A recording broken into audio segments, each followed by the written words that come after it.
Everyone loves an unexpected plot twist, but your education shouldn't be one of them. And nobody understands that better than Southern New Hampshire University. SNHU's online degree programs provide the flexibility you need, backed by support you can count on. With over 200 affordable options in psychology, criminal justice, business, and more, SNHU is built to fit your life and your budget.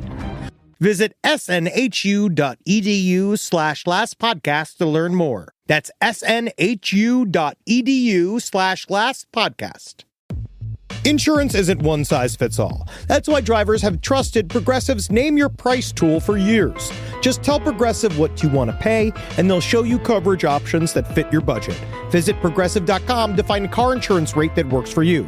Progressive Casualty Insurance Company and Affiliates. Price and coverage match limited by state law. Hey everybody, Wizard and the Bruiser and Page 7 are going back on the road this summer. That's right, Release the Butthole Cut Tour returns. Where are we going, Jake? Oh, you can find us in Salt Lake City, Denver, Las Vegas, Portland, Tacoma, Oklahoma City, Kansas City, and St. Louis, Missouri. LastPodcastNetwork.com for tickets. Go to LastPodcastNetwork.com for Page 7 and Wizard and the Bruiser present Release the Butthole Cut Tour. There's no place to escape to. This is the last podcast. On the left. From your glade. That's when the cannibalism started. What was that?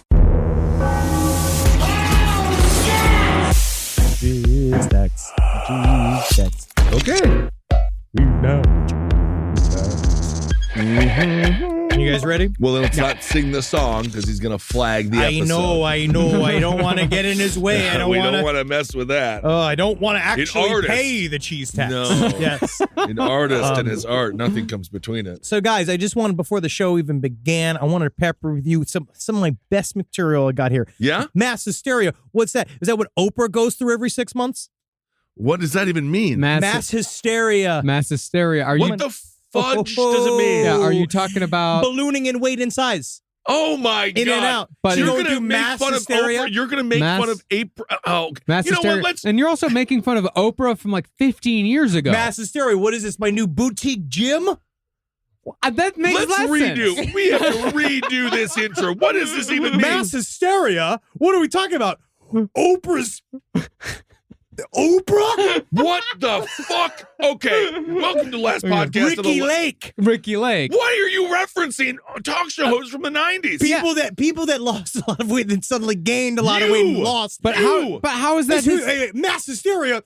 Henry Zabrowski's problem. Oh my God. I don't even understand hysteria. I don't understand the hysteria and weight loss and weight gain thing. Yeah. Mass Hysteria. What is this? Some form of long, extreme marathon set in the Boston area? I don't. Wow, I'm Mass confused. Hysteria. What, are you focusing on the word mass? Or the word hysteria? Massachusetts? Is that See, was I- that the see, last that's time? how- Boston Mass. He said Boston Mass. Yes. Mass. But how does hysteria tie into a marathon? It doesn't make sense. Because I said extreme, kind of like a Tough Mudder. Wow, but it actually, I understand now now. you're talking about racehorses. I am really very good. I'm hysterical, so I think you actually did a good job. See? Welcome to the Last Podcast on the Left, everyone. Mass Ben. Hysteria. It doesn't make sense. Ben hanging out with Marcus and Henry. Today's episode, I bet you figured it out. It's not about weight gain, weight loss amongst celebrities of the 90s. It's about mass hysteria through time. Now, we've talked about a fair amount of mass hysterias here on Last Podcast, from larger scale, long-lasting, consequential movements like the Salem witch trials to smaller, cryptid outbreaks like the Spring-Heeled Jack saga. Away we go. Oh. Most hysterias, however, like those surrounding the nuns of Loudun, lie somewhere in between historically significant and a merely curious set of incidents. I will say a lot of mass hysterias, maybe it's got to do with even the name itself. It really does have a lot to do with tits. You think so? Well, there was Spring Hill Jack was all about like squeaking and bouncing, Yes. right? Which is frowned upon. these Of days, course. you know? And I think it was then as well. And there was other breast-centered hysterias. There was a belly hysteria. Mm-hmm. The belly dancing hysteria of the 1920s. We just don't know. Well, these hysterias lie in the realm where the mental and physical faculties that keep us tethered to the earth temporarily break for reasons science does not fully understand. There are certain things that science can't understand. Like the inner workings of The female mind? Is that what you want to say? I'm very hungover from the 419 show. I took a lot of edibles last night. Yeah. 60 edibles. I woke up still stoned. You were all just NPCs to me. I watched That's him what house, happened. I watched him house these enormous edibles and then house 3 more after that. And how was the show? The show was great. I just don't Good. know what Wow. happened afterwards. Got you. Well, I talked a lot. And I don't really remember a heck of a lot that I said. I do remember him saying that he was scared a lot. I Okay. did. I felt like scared but pleasant. Okay, mass hysteria. And so today we're going to explore 2 kinds of mass hysterias. There is, of course, collective delusions, in which a large group of people succumb to a certain false rumor or assertion, then turn that rumor into an accepted reality that thereafter causes panic or aggressive behavior. January 6th, 2021 would be a prime example. I think even a better example, Richard Gere's asshole. At no point was there a gerbil, a hamster inside Richard Gere's ass. I did think about that. I also thought about the Troy Aikman getting his stomach pumped for cum rumor. That was real. That was also real. However, it did not result in aggressive behavior or panic. We I don't don't know. We can ask Richard Gere. Oh, yeah. Because I guarantee you people are like, what's in there? What's in there, Richie? You know what that's called? What? Ass hysteria. Curious. More fascinating, however, is the idea of mass psychogenic illness, where people actually become afflicted with an illness or they suffer from the symptoms of an illness without any pathogen or catalyst other than social and cultural influences. Ooh, this would be like mass exorcisms, things of that nature, perhaps? Linsanity. Linsanity, Jeremy Lin. Good Wow. reference. Deep New York City deep cut. Nice. Wow, that's pretty good. Linsanity was the man. You only remember that from New York Post covers, don't you? Yep. He did it. You know what flea causes? Bass hysteria. Base hysteria. Base hysteria. Base Yeah. hysteria. Oh. Real good. Wow. God, we he got is- it fucking. You should have stopped him yesterday from eating all these edibles, Marcus. He ate it real fast. It was He like must it was have. like a dog eating a fucking piece Oh, of chocolate man. on the floor. You want to just grab it from him and you Too can't. and late. It's too late. Wow. And then I have astigmatism. Wow. And so the lights from the crowd, like they were getting super glary, and it looked like I Yeah. was talking to fairies. Cool. All right. What a show. Well, epidemic hysteria, as it's called, it is a somatic disorder, meaning it's a mental disorder in which an individual has actual physical symptoms, but without the medical condition that is associated with those symptoms. Havana syndrome. Yeah. It is interesting, though, because if you're feeling the effects of something that even if you don't have it, you kind of have it. But it's true. Again, it's like, do you think a thing or are you the thing? Yeah. For example, one might vomit uncontrollably. They might sleep very little. They might suffer from night sweats. They might deal with constant fatigue, which, if you look it up on the internet, Makes you a says- podcaster. if you look it up on the internet, you're going to see lymphoma. Sure. But when you Well, go- yeah, because you looked it up on the internet. Yeah, but which even- is like a catastrophe yeah, machine. but you're showing all of the symptoms of having lymphoma. Right. But when you go to a doctor, he says, there's no lymphoma. Who fucking knows what's wrong with you? And then the doctor goes back and makes fun of you with all the nurses. Yeah. Right. They do that. Now, I'll say from experience that most of the time when a doctor shrugs and give a diagnosis of, oh, you're just stressed, that's the sign of a lazy, baffled, or, to be fair, overworked doctor. Inserting his own vicious, vile hate of doctors. It's about creating his own narrative and sticking to it. I like it. But overdiagnosed or not, somatic illnesses are very real, and nowhere are they more on stark display than during hysterical epidemics. Great time for comedy. Mass hysteria is sometimes when you're trapped in an elevator and can't get out. That would be. Yeah. That would be scary. But how is that mass? Too big. It could be a large elevator, to be fair. We saw some mass hysteria when Kissel broke the chair before we were leaving for Australia, and they had to give him the bottle of wine. That is true. Mhm. They didn't have to. They felt bad for me. That was their hysteria. Yes, indeed. Well, in a physical sense, the symptoms shown during these epidemics have no plausible organic basis. The symptoms are transient and benign, and they show a mysteriously rapid onset and recovery. They're also a lot of times highly unusual. Yeah. They're very strange, very specific. We don't know where the hell they're coming from. You kind of wonder, like, how'd y'all get the same idea at the same time? Mhm. Right. And it's because we are all connected via a series of mitochondria, right? Like, let's get into this. Our mitochondria actually are Yeah. little, like 5G little portals inside of our brains that broadcast to each other. Our pituitary gland, it's like a drain, right? A drain for all of your thoughts to run through into the back of my head, which I call the yard. Well, and the yard that's is where all good. the other thoughts are. Okay. Well, absolutely. And that's why good improv can exist. Pro wrestling can exist. Coexistence. But in pro wrestling, don't they just like pinch each other's nipples? They do that, but they also have it's like mind melding. It's a mind meld. Because you go like, I'm going to do the suplex now. And you're rolling, But there's a mind meld. Yeah. I'm going to take the leg, I'm going to put it up. I'm the Undertaker. Jamming. You get a bunch of musicians together jamming. Here, we'll show an example.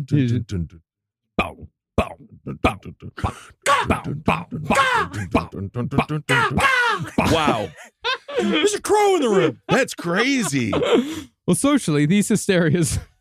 That's really good. It's hard to come out of a jam that fast. It is hard. It's like That's a whiplash. whiplash. Yeah, it's tough. Wow, we're like the string cheese incident. Well, socially, these hysterias most often occur in segregated groups where anxiety is high. Places like Salem, Massachusetts in the 17th century. Oh, yeah. As in Salem, the symptoms are spread through communication, whether it be seeing the symptoms or simply hearing about the symptoms, which is how the witch menace spread across Massachusetts. Remember, it wasn't just Salem. Hey, excuse me, all. I think I heard some symptoms in here. Yes, indeed. The witch menace is around.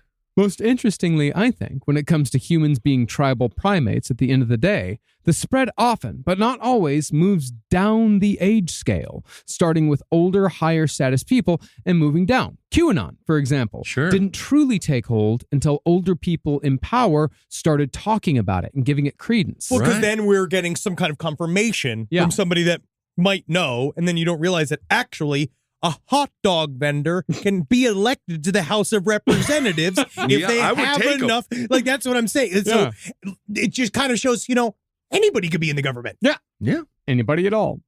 Which is the point, is it not? Is it not? You have to sell your soul a little bit. Oh, of course. Certain things.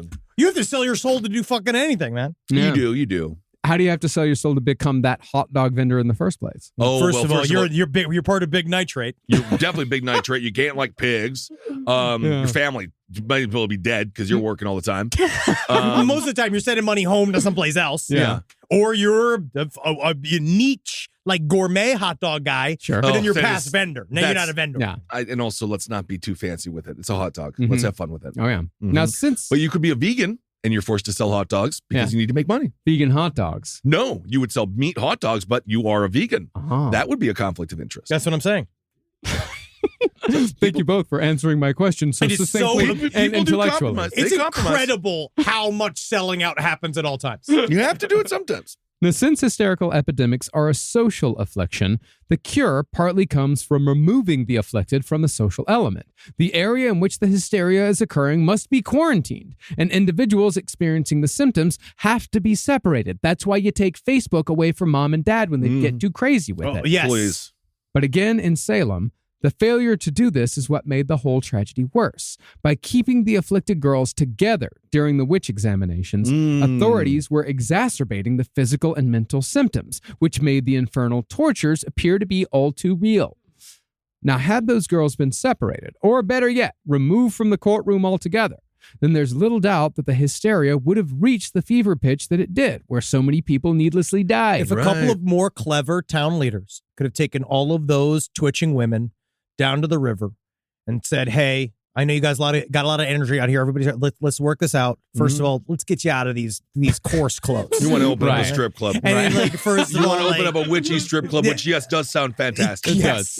Yes, let's just begin a goth dance naked night. What about now. let him go to school? Oh, That might be good. it's already proved to be difficult. But to that point, there's really no way to prevent mass sociogenic illness because it is difficult for humans to recognize when it's actually happening. To wit, hysterias almost always occur as an outcropping of the cultural anxieties of the era and location in which they occur. One day, I'd love to talk to an expert in this field. There's very few. That's the problem, is that there actually aren't experts in this field. It's very difficult to put together because, like, how do you put this? Each man is an island in their own way, right? Like your computer now. Like, now we've made algorithms be an exteriorization of our like little windows into the world. That the fact that you don't know, most people don't know that what they see on their computer is actually different than what other people say on their computer. And so they're creating their own like echo chamber inside their own head. But then your own brain is also very dedicated in keeping you locked into your own perspective. Yeah. It's very difficult. Like empathy is a learned skill, I think. Like you have to figure out that other people view things from other angles and have things outside of them that are factors that create who they are. And it's something like this shows that like it's kind of a flaw in our consciousness. Oh, yeah. That we can get locked onto a thing, and it really would take your whole life bottoming out for you to understand that you've been incorrect. Or do you just take the pill and stay in the matrix? Sure, and because then you're just like, sweet, I love it. We talked about with QAnon that it's all like it's about the friends you made along the way. Isn't that January nice? 6th was just more of a fun afternoon for a lot of these guys because they did not understand really kind of what they were in the middle of, that they were volunteering to be a part of. Yeah. Well, some definitely did. Oh, yeah. Yeah, some. Came heavily armed. Oh, yeah. Well, they were taking it to the next step. They were taking it really seriously. And some of them were heavy in the arms, but most of them were heavy in the middle part of the I bodies. saw a lot of that. A lot of butts. Mass hysteria. There we go. Well, as I just said, like even though mass hysteria is used to explain away all manner of events, whether it be, the aforementioned January 6th. It's very much like a swamp gas. Yeah, UFOs. It's also used to explain that away. It's used to explain away Mothman, any sort of cryptid sighting, any sort of flap. Flaps are usually ascribed to mass hysteria. All the time. Yeah. All right. Studies on the phenomenon are few, and experts in the field are scant. What we do know is that there are typically two forms of epidemic hysteria. The first is seemingly more common, mass anxiety hysteria. It's basically societal paranoia, and one can use it to explain pretty much every satanic panic in history, from QAnon to the devil cult accusations leveled at North American daycares in the early 90s. Yeah, because they're feeling this paranoia. Times are tight, right? Things are intense in the country, and so that kind of like feeds some kind of inner mechanism. But again, we don't know what the hell it is. Not to mention the cover of the Ghoulies. How many people think that Ghoulies are in their toilets to this day? Simply because of that cover. That's why. What's the name of that kitty litter we've been working with? They have been my savior. I think it's Cat. Well, Pretty Litter? Pretty Litter. It's been so good to just let loose in a bucket of Pretty Litter because, again, no ghoulies. No because I can ghoulies. check the bottom of it. This toilet's ghoulie free, trust me. Uh-oh. Now it's ghoulie full. No, that ain't right. Mass hysteria. Well, for example, in 1992, in the town of Martinsville in Saskatchewan, a parent alleged that someone at a local daycare run out of the owner's home had sexually abused her child. Serious allegations. Very serious. But as it often happened in the early 90s when it came to daycares and sex abuse allegations, the case soon spiraled into the realm of the satanic. Yes, but not the fun. No. They can't do the horns No, and it's not near. fun. It doesn't. It's not fun. It's here. not. This No. isn't fun. No.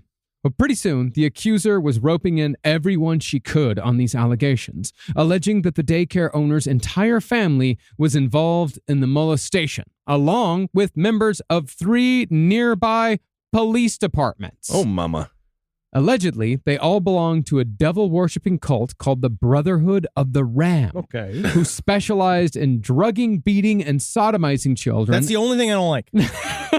Well, that's good. Those are strong principles, Henry. Yes, they did it. They took them out of the daycare and brought them to a quote-unquote devil church. That's not good. It's just, again, it's very difficult to get real estate. I don't think you guys understand that. It is. Now, never mind that there wasn't a shred of physical evidence for these insane allegations. About 100 charges were soon filed against over a dozen people. Wow. And the local papers were reporting that 30 children had been sexually abused before they'd been locked in freezers and forced to drink the blood of cult members. Well, that's not good. That's not. That's what I would say if I was there right now. Go back. Whoop, whoop, whoop, Ben Kissel, my age. I read the paper and say, well, that's not, honey. This ain't good. I can see you there in the devil church as they're molesting and bleeding all the children. Be there. You'd be like, hey, guys, let's think about this a second time. That's not good. So intense was the fear felt by this small town that when a local priest called the police station one night to tell them that a horde of murderous devil worshippers were on their way at that very moment, the police chief took him seriously. So all of the ridiculous. dudes in the police department, they brought up their shotguns. They set up barricades. It's very Nothing interesting. happened. But of nothing course. happened, Of huh? course. Nothing happened because there were no Satanists. But there was what if never... something did happen? What if it Be did? prepared. Yes, Yeah. but that's why January 6th, I kind of say, like, well, whatever with it. It's weird. There are things that are weird within it because what you saw was that there was a mass hysteria moment building, and then there were architects on top that obviously saw benefits from what this could all do. And I do believe it was on all sides where they were like, how do we spin this entire event? And that's why they walked in, they didn't know what to do. There were like doors let open for them. It's a bunch of sketchy shit inside of that. Well, all of that stuff was, that was them trying to get the, anyway, I don't want to talk about gender. But you know what I mean? It's something like this where these things blow up because there are people in various influential spots that watch these things build and they think, how do we benefit from this wave? Yeah. But there was a lot, the reason that they were being escorted around is because they were trying to get them away from all the politicians. Yeah. Yeah, I Because know. they would- yeah. But then that's when it's a long. It's a whole it was a whole day. It's a whole It was a day. day. No, I remember. It was America's big day. It was Definitely. America's big day. Yeah. It I'm was not America's- even doing July 4th anymore. America's I'm Day only out. doing Jan 6. I was wondering why When do you we would get- why you stood in the middle of the 101 with the chair with those sparklers and the American flag this year. That would be fun. Ooh, mattress sales. Well, the idea that the police actually bought into this panic that a horde of Satanists were coming, it's incredible. Yes. Because the police officers were themselves the ones who were being accused of being satanic devil worshippers. They knew that they were not devil worshippers, yet still they played into the anxiety because it was brought to an appropriate level and because it was directed at them. know Yeah, what and you then gotta they do? had to shut down the other police officers so that they didn't look like they were the Satan worshiping police officers. What you got to do is you got to show up. You got to present a series of mirrors in front of the cops. Oh, and yeah. you say, you're the horde. Yeah, Now you're the horde. Whoa, wait a second. Is that a Kendall Jenner commercial for Pepsi? That would be incredible. She saved everything. She did. She solved it all. Now, this all occurred in 1992, but it took until the early 2000s for the people who were charged to get any sort of compensation. The Wow. daycare owner's son, he did time for He did? molestation. He went to jail. Oh, that's the worst thing to go to jail for. And he is innocent. Well, I mean, it's widely believed that he's innocent. He never appealed his conviction, which no one really can figure out why, but it's Right. widely accepted that, yeah, everyone was innocent of all charges. He just happened to go down for it. But then you either Yikes. don't got no money no more, Mhm. right? Or you're just so beaten down and destroyed. Yeah. Oh, by my it. goodness. Yeah. Or there was a bunch of other molestations that you did. And then you just got, got caught on the caught. bad one. And now you know.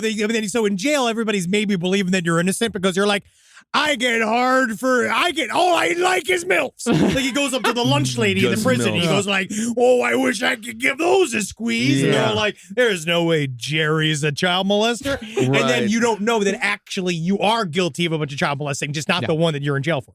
Fantastic idea. I don't know if there's lunch ladies in prison. But What? it is also possible. There's no lunch ladies in prison? There's with other lunch prisoners. There's lunch people. Yes. There's no, yeah. they don't. Yeah, remember, but there's lunch men. Remember John Wayne Gacy was a lunch man. Yeah, I do. Yes. But it is also possible, as we see with false confessions, that you can almost be a victim of mass hysteria yourself You can be. and actually trick yourself into thinking that you did something wrong. We'll get into a prime which is example of that very here in a interesting. minute. That's a strange human conundrum.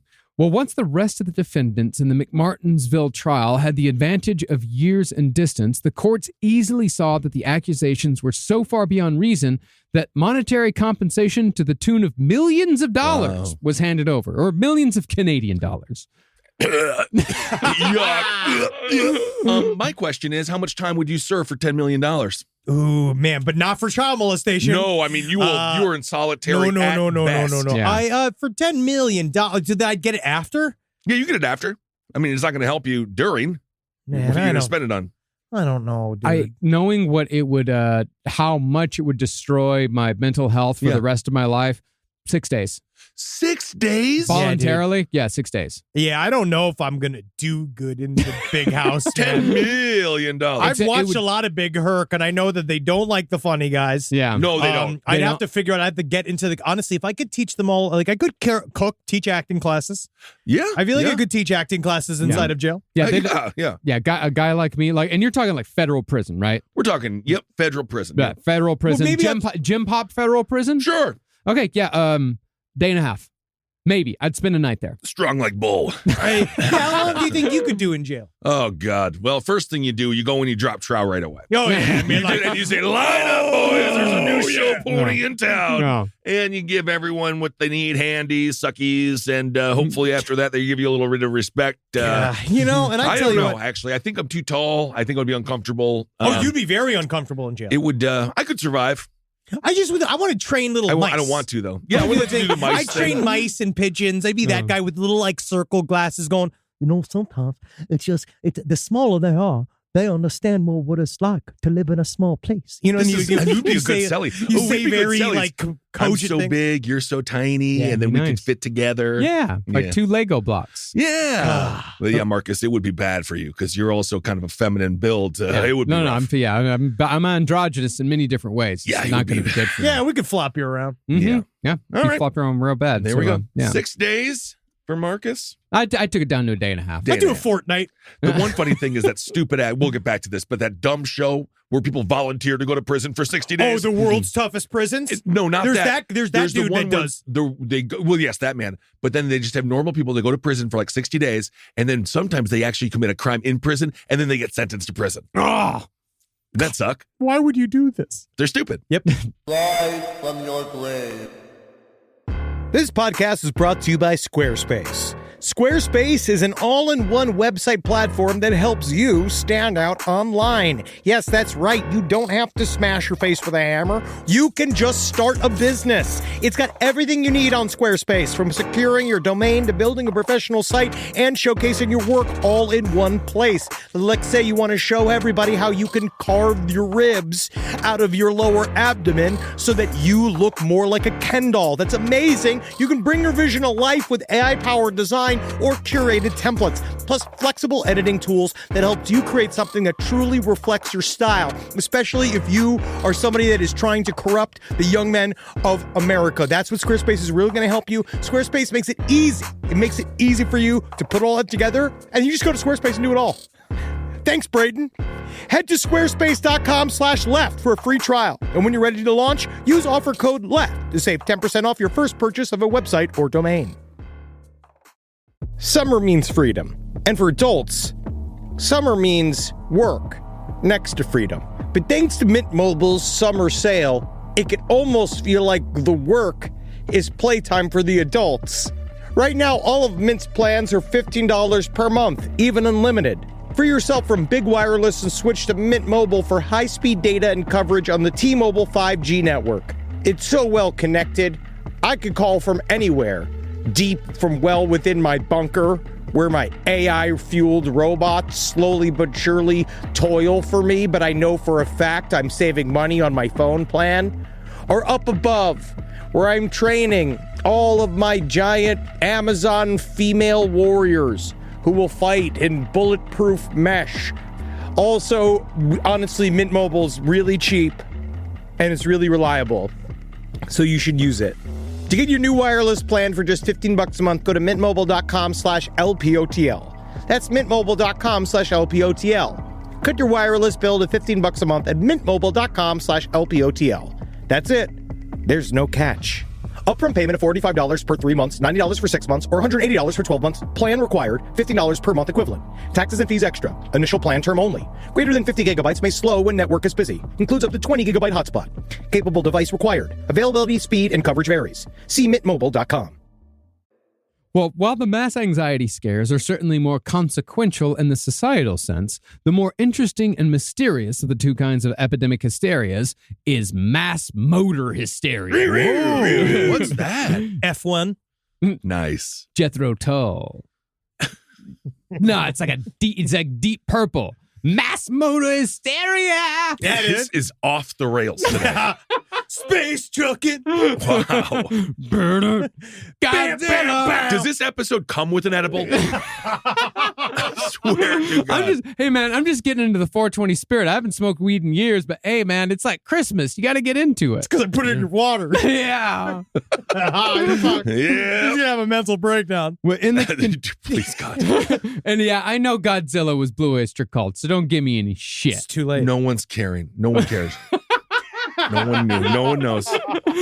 Well, in this condition, in mass motor hysteria, a slow accumulation of pent-up stress within a bad social scene can eventually result in dissociation, histrionics, and alterations to psychomotor activity. Yeah. Oh. People shake, twitch, contort, and contract, which is pretty much what people do when they're supposedly possessed by the devil. This actually, I've seen this. Now, when you mention all of this, it reminds me of evangelical uproots. Yeah. Where But when do you I was not growing believe we've talked about this? So do you not think that like it's mostly voluntary though? Like that it's not People get involuntary? because you also you get called up in front of the pastor, right? And then you get the laying on by hands, Yeah. and you have to do something. It's societal pressure. But also it's I just do the robot.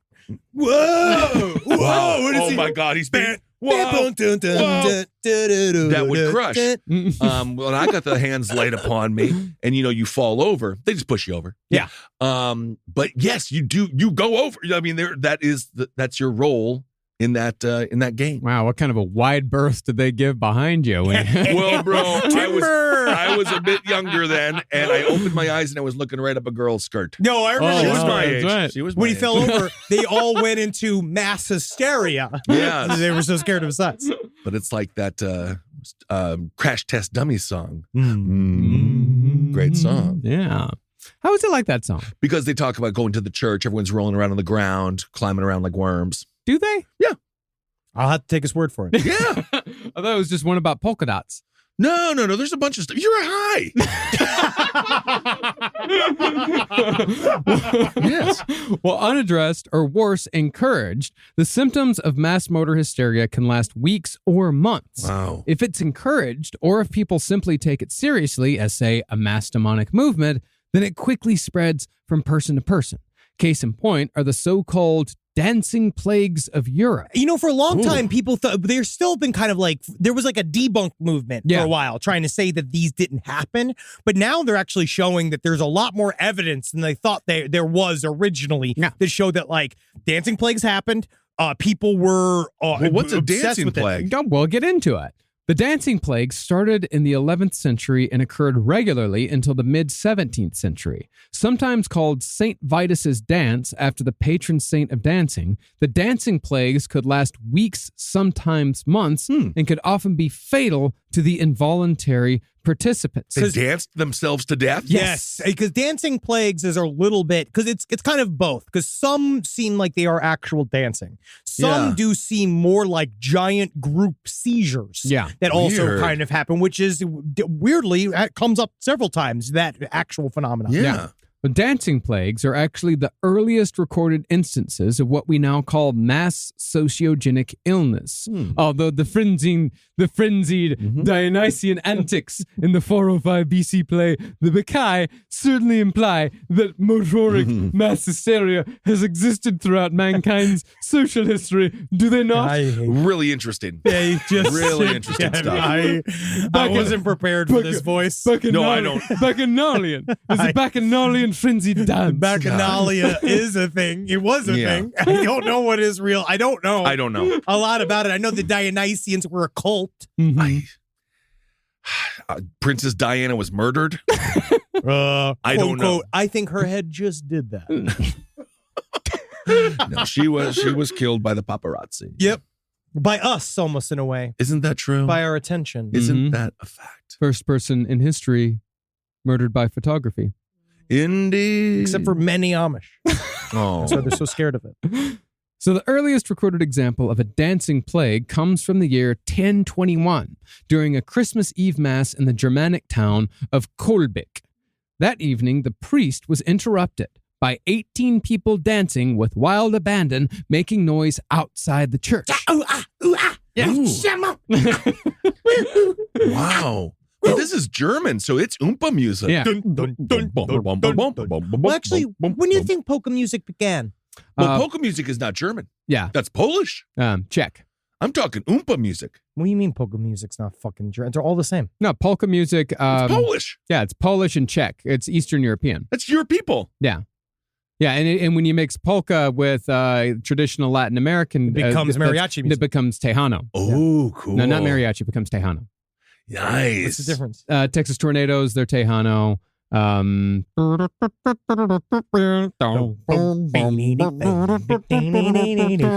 I'm spontaneously dancing over here. All right, very good. It's a great episode. Really solid. It's something. Not the first episode to introduce us to new listeners. I thought you said there was content.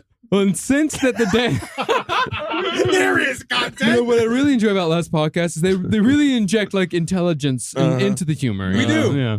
Well, and since that the dancers weren't giving a Christmas Eve mass its due respect, the priest marched outside and ordered them to stop.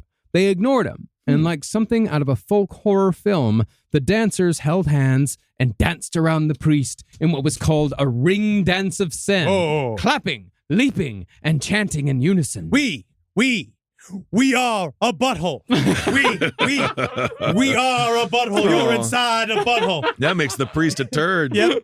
Well, according to a local chronicler, the priest was so enraged that he cursed the dancers to dance for an entire year as punishment for their quote-unquote outrageous levity. Well, if you're going to be out there making a show out of something that's not a show, then you better be dancing for the rest of the goddamn year. All right. This is the smoke a whole pack of cigarettes. See if you get sick. Reportedly, the people believed enough in the priest's power where it actually worked. Wow. And it wasn't until the following Christmas that the dancers stopped. They must have been tired. the butthole. Wow. Yeah, they dance themselves to death. Whoa. Well, these dancing plagues, as Henry mentioned very briefly, this isn't like fun and sexy like salt and pepper shoop dancing. Like it's not. I've been getting really had a Oh my God, we're so old.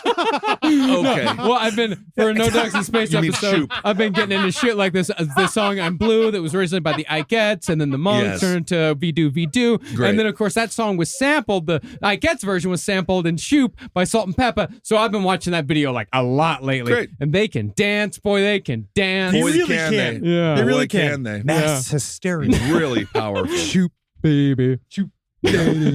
We got to see them perform during the daylight at the Comedy Central Comedy Festival because it was all wrong and the musicians performed before comedy. I tell you what, man, Chili always be my girl. Yeah. It's TLC. Yeah, that is TLC. They're two different groups. Yeah. Wow. That is 'Cause that's so what I gotta weird. go. Because the I whole gotta thing get about out of here. the whole thing about Salt and Pepper is that one of them is It's named unbelievable. Salt and the other one is named Pepper. We- And then there's Ground to a Spinderella. And there's fucking halt. fucking Spinderella. I just got So it. We gotta go. I have to go. Also, everyone's favorite was Left Eye. It's I know, I like wrong. Left Eye too, but I was sexually attracted to Chili. Yeah, but Left Eye, well, they're all hot. I like so. Chili. She was the one with the long hair, Yeah, right? I like yeah, her. yeah, Oh. yeah. And I like the tall one from Salt and Pepper. They're all hot. Yeah, they're all very They attractive. really are. But yeah, this isn't that type of dancing. This is like white woman on a retreat in Sedona, like letting her hair down after scream Okay. therapy. Like this is Beetle Bob. This is like Charles Manson bebopping and jazzing after that Gotcha. reporter asked him to define his unique charm. Yeah. Oh. But regardless, after the Christmas Eve dancers stopped following the priest's curse, they reportedly fell into a deep sleep, and some of them subsequently died from exhaustion. Wow. Now, that's a fairly incredible story. Yeah. Because while it's unknown exactly how long a human can go without sleep, the current record is 11 days. It's a record you don't want to try to beat. No, what a nightmare. Perhaps the dancers continued twitching during sleeping hours and began the boogie anew upon their next awakening. Well, have you heard about fatal insomnia? Yeah, where you die from insomnia? It's a really fun, like, God, if you what a have horrible problem- way to die. If you have problems with like, intrusive thoughts or like kind of like any form of hypochondria, like it's like the most frightening thing that you've ever heard because it just happens. They don't know why it happens. You just stop being able to go to sleep and then you go insane to death. I would imagine. And that it you just do. happens. That's fucking horrible. Isn't that great? There has So to be let a that- way. yeah, there you go. Run with that. Yeah. There has okay, to be cool. a way to get someone to go to sleep. Well, they have to put you out for a while. They try to do it with anesthesia. It doesn't really work because you don't really So sleep the brain in is just like, anesthesia. we don't sleep anymore. Yes. Mhm. Wow. What Yeah. a trip. So Hey, it's why? I bet you there's something. I feel like all of this is kind of weirdly connected in a way. It I does think feel that, like it. that and Locked In. Those are lock true. those in drones. Those are very scary. No. Always Blink, kill me. Kill me. Blink, kill me. Always Yeah. kill me. Both of you know. I will. Oh, yeah, of course. I mean, we'll make fun of you a bunch first. Yeah. Sure. Yeah, first, And we'll get do all- some content out of it. Yeah. Yep. Use the body, film the roast. Henry, we're roasting Henry's corpse. Uh-huh. And that's it. 18 months. That's great. And then we'll... Yeah, But, you sure. know, Yeah, then whatever it's you over. could drain out of it. Great. Yeah. Well, regardless of logistics, we know that if this story is exaggerated, it's only exaggerated a bit because dancing plagues continued for centuries, specifically in Germany. Now, people tend to dismiss stories of dancing plagues pretty much just because it sounds fucking stupid. Yeah. It sounds Right. ridiculous. But a lot of these epidemics were recorded by reliable sources, and they're corroborated by multiple chroniclers who were otherwise trusted in everything else they wrote. Weird. It's really strange. In the German town of Erfurt in 1247, 200 people were said to have danced on a bridge until it collapsed, drowning them all. And people I are can like, see that. TikTok's the problem. It's literally, they've been doing this ever since. That is just called planking. Yeah. Well, that actually is interesting as well. I don't know if we cover it, but the Brooklyn Bridge, when it first opened, the mass hysteria, someone's like, it's going down. And then Yeah. a bunch of people got trampled to death. I'm not sure if that really is. It's kind of mass hysteria. It is. It Because very- it wasn't going down. Or mass panic. Mass panic. Yeah. Well, in the next century, thousands of people in the Germanic lands of the Low Countries gathered and danced for weeks while screaming that they were having terrible visions and pleading in great pain for monks and priests to save their souls. About 30 or 40 years after that, monks in the city of Trier recorded that masses of hallucinating dancers hopped and leaped for 6 months. That's not seizures. That's something totally different. Something else. Yeah, and some of them even, in fact, died after they landed badly. They Too landed much bad. hopping. They broke their ribs. Some of them broke their loins, which I think they mean their hips, like old people. They're still German. They're still German at the end of the day. Yeah. We're not a jumping people. No. You're a kicking people. Well, You're marching people. marching, sure. Yeah. What about Detlef Schrempf? Yes, but more of a shooter. Not much deadlift. But there's been Dirk, perhaps. Nowitzki, yeah. And so it went, at least once a century. In Strasbourg, in the summer of 1518, 400 people were caught in a dancing plague so uncontrollable that they danced themselves to death. Jeez. Yeah, knowing all the while that sunstroke would kill them if they did not stop. People are dropping dead at their feet, and they're not stopping. Yeah, how about that, Coachella? How about that? God, we're just fucking so old. Yeah, Coachella. Ah, that lineup is garbage. It's not for us. No, it's not. Oh, I love Tribbett and Mr. Bankel, and I think it's Stank Pink. Yeah. Stank Pink is one of my favorite violent. God. Hyperpop. There we go. Really good. Now, the city of Strasbourg tried getting proactive with their dancing plague and therefore constructed a special stage in the heart of the city. Making content. Yeah, why not? If they're going to be dancing anyway, put them on stage. The dancers were herded to the stage where they could ostensibly, I think the logic was like, let them get it out of their system. Yeah, Let they them want perform. attention so much. Yeah. And you know what happens when Germans let it get out when they get it out of their system. That's going to be great. Really let loose what's Let inside the German. loose. Yeah. Eventually, the city even hired professional dancers and musicians to accompany the people in the dancing trances, either to give the dancers a structure or to just make them visually less unsettling. There was a dude that Whoa. watched this at some point. He was like, this needs choreography.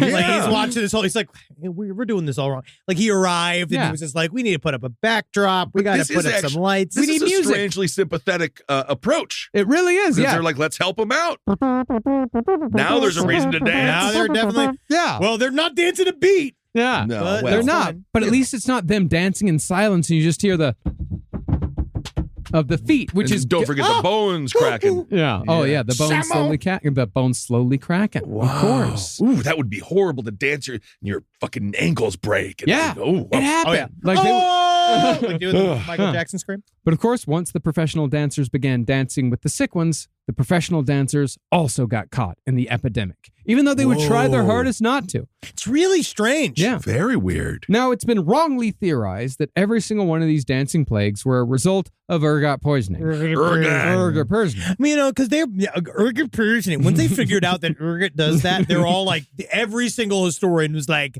let's sprinkle some ergot on it. Yeah. Well, I mean, does it have anything to do with it? No, but it doesn't wash, because when you consider that people would dance for weeks or months on end without showing any other sign of ergot poisoning, such as puking or shitting yourself into a coma. You're also just seeing stuff. Yeah. This is the nature of how many times it's all everybody who talks about hallucinogens that has never done any. Yeah. Where they're all like, well, it makes you go crazy. We're like, mostly it just makes you see shit weird, and you kind of just like ball up inside of yourself. I found the phrase that I find myself saying the most when doing hallucinogens is "uh-oh." Yeah. In my mind, it's also very like, this makes sense, or like I like these like, oh, of course that fucking pine cone would be there. Uh-oh. Like that says, uh-oh. All right, let's but it's uh-oh in a good way, or like uh-oh. All right. I mostly just sit down. Yeah. Gotta chill out. Well, people did exhibit irrational psychedelic sounding behavior during these prolonged trances. In the well-documented 1347 case in the Low Countries, the afflicted yelled out the names of devils, they claimed to be drowning in a sea of blood, and they developed strange aversions to the color red and pointed shoes. Now that really points towards the society's fears. I think that's because they were getting kicked by all these people in pointed shoes. I mean, yeah, and then also, but it's indicative of the devil, of a wicked man, a wicked person. And so you're basically taking like how we say we transmute our pop culture ideas to our visions of aliens and shit. It's the same as that, where they're just scared of stuff, which is actually to them very scary at the time. Yeah. It would be funny if aliens come back wearing like 1300s garb, be like, oh, I guess we got the century rug. Do you not think that the next wave of fashion is going to be all of that? It's all going to be like 1300s, to be like medieval fashion. Snood wear? I think Snood wear. Snood life is coming, and it's going to be real. Oh, yeah. Cool. But apparently, I bought a snood. I told you I took a picture in it, but it looks a bit ethnic. And I tried to put it on, and a listener said it to me. It was great. I thank you. But yeah, I can't wear it because I look like you can wear it. I look like a professional 40-year-old dishwasher from 36 years ago. What's wrong with that? I'm just saying it's a knit cap. All right. I understand that. And to that point, Henry, we went to the Renaissance Fair last week. Oh, yeah. And I was told many a time that I looked like I fit right in. The only thing that was Renaissance clothing on my body was the pants. The shirt, wear that shirt all the time. It's just clothes. The shoes, wear those shoes all the time. And yet, I fit right in the Renaissance. You looked like that's not a compliment. You looked like a farmer's confused son. Yeah, from Renaissance times. Confused? I was not confused. He's not confused. I was a we're not going to right. get into what happened that week. All he wants to do is write poetry. He doesn't have anything to do with the fig farm. No, and you're just out there picking flowers and dancing. Oh, the fig farm. No, Marcus was arguing about very important Star Trek issues, which we are not going to get into. No, I am not approaching. Absolutely not. Deep Space Nine truly is. We are not going to get into it. It's more than just guarding a wormhole, goddammit. We're just not going to get into it. Now, as we said earlier, mass hysterias can come from extreme stresses. In the times in which these dancing plagues occurred, the Middle Ages, they were horrific for the monkey brain of a human. Yeah. In the 1347 case, for example, the Black Death had swept through Europe only 25 years earlier. And in the Strasbourg outbreak, there had just been a famine accompanied by the arrival of a new disease called syphilis. Welcome to the game, syphilis. God dang. In addition to recurrent outbreaks of both leprosy and the plague. Syphilis does make you go mad, right? It can. After a long, very long period of time. So these people weren't suffering from syphilis? No. Okay. Syphilis takes like 30, 40 years to drive you crazy. I got you. Interestingly, so you got plenty of time. I'm good. Interestingly, though, dancing to process and heal trauma is actually pretty common amongst human beings. Oh, yeah. Dancing is one of the most powerful art forms ever be because it's not hemmed in by language, society, or culture. Each culture has its own dance, and we're united by dance. Mm-hmm. Yeah, sure. I mean, okay. Look at the electric slide. I feel that if we brought it to Afghanistan, if we brought the electric slide to Iran, I feel that we could really fix all of that But stuff. cultures and dancing, it is an interesting way to study cultures through dance, isn't it? If we could just drop that fucking, what was the this is your chance to do the hump. Right? We do the Humpty Hump. You want the Humpty If we drop Hump? the Sure. Humpty Hump over Ukraine. Yeah, maybe that would help. Maybe that would help. Well, it could be that a dancing plague is an example of the brakes getting cut on a coping mechanism. That, however, doesn't explain how dancing plagues spread, which is still to this day a mystery. It is really, it's interesting. All of these versions of mass hysteria, it's like, I guess you see a bunch of people doing something, there's maybe a little part of you that's like, man, I want to give everything up. Join in. Yeah, improv everywhere. You know, Sure. like, let's go. But it is strange, then you get locked in. Yeah, you drop out of society and then you realize that society was the net that was keeping you up. Wow. Okay. But Society's fucking making me mad. You're getting it now. your home is where you're happy. It's not where you're not free. That's Whoa, Charles Charles Manson. Manson. That's Charles Manson lyric. But speaking of the Middle Ages, medieval convents were common places for outbreaks of mass hysteria. Where there were nuns, there was weirdness. Oh, yeah, there was. I've seen a lot of that. Indeed. Well, these hysterias were usually led by women who had been forced into nunneries, Ooh, wow. where they lived in prison-like conditions under strict behavioral guidelines. Yeah, a 'cause lot of stress. Those mother superiors have really got to keep those nuns in a short leash, Yeah, you know, real because you got to make sure they're clean. Number one, Yeah, that's you got to make sure right. that first of all, when Sister Clam Slapper shows up, right? You want to be better ready for that. Again, it's just a nickname. yeah. Yeah. Her name's Helen, but if you find out why they call her that. Helen Clam Snapper. Nice to meet you. Yes, indeed. Wow. Where a scissor's not just an office supply. Isn't that nice? We're having oysters for dinner again. No, Mass hysteria. Yes. Now, perhaps because nunneries were such odd constructs full of women forced to be there, so too were the mass hysterias contained therein often strange. And oftentimes these were just either lesbian women Oh, sure. or women that wanted to read. Well, and also- then they're like, or- go to the nunnery. You're also discounting women's where the whole family has been murdered and they have nowhere to go yeah. and they have no agency within society. Or women like youngest daughters who can't be married off, you know, like who have not been, who have kind of aged out of being married off. Yeah, like if you're 30, spinsters. you're You're either too 32, young or too 35, you're fucking done. Yeah. Jesus. Got too square of a head, got too round of a head. Right. In the nunnery. Nuns on the run. Ooh, I'm going to sneak into a nunnery. Well, in one French convent, Ugh. Well, in one French convent, one nun began, for reasons unknown, meowing like a cat, which is, of course, an animal associated with witches and therefore Satan. I've heard people do this. Meow, that's what I call mass hysteria. I mean, I seriously, people meow sometimes. Yeah. Well, pretty soon, all the Did you nuns say in the convent. People meow sometimes? Yeah. They do. They do. Who meow sometimes? Just, I've been to some bars and people just meow. Women, What? Women meow. You're Women- different. You're Wait, single. what You're out bars there. have you been to where women just meow? I'm He telling went you. to, it's the Pussy Hut. There was No, it's just- Tabby Corner. Yeah, there was Gabby Garfield's Corner. place. I don't know. Yeah, Yeah. Garfield's, yes. Get the normal.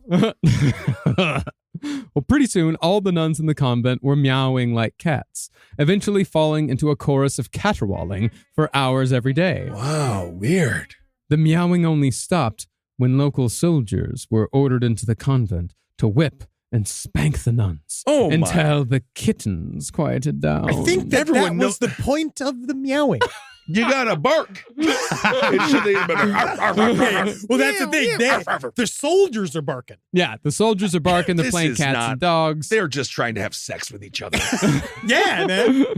But mass hysterias amongst nuns could also spread from convent to convent. The meowing nuns, that was just one convent. For sure. And this happened simply by word of mouth, or should I say happened simply by word of mouth. In the 15th century, for example, nuns began biting each other in convents spread across France and the Germanic states. This is when Why? you really need Russell Crowe's The Pope's Exorcist to show up and fix this shit. Because this is really weird. Yes, his nuns just Like, All right. They are. It turns a nunnery into more of a nomery. Yeah, because they're eating it there. They're nomming on it. But I mean, they're viciously biting each other. Wow, what a weird time to be a nun. Yeah. Before long, the biting nun thought virus had spread to Italy and the Netherlands, and no one could get the nuns to stop biting people, no matter how much they begged them to stop. Wow. When prayer failed as well, the church ordered mass exorcisms, and when that was a bust, they fell back on the old standbys of flogging and drowning. And just honestly, get him a Peloton. yeah, they need to be worked out. But once several nuns were flogged and or drowned, word spread to the other convents, and the biting miraculously stopped. Wow, weird. I wonder what did it. I wonder. I actually sometimes think if, go along and get along. You're biting. You're biting. I think We're biting now, so we'll start biting. Slightly in the Salem witch trials, we talk a little bit about the concept of, okay, I have no agency. I've been put into this thing. I'm in society, not in my choice. It's not my choice to be here. I'm also in this nunnery. It's not my choice. And on some level, this aberrant behavior actually gives me power in a situation. Some control over it. It's a rebellion. Yeah. Even though you're biting each other, and biting everyone, but it's still a sort of rebellion. I don't know if that's fully the cause. Yeah, but it does make sense. Sure.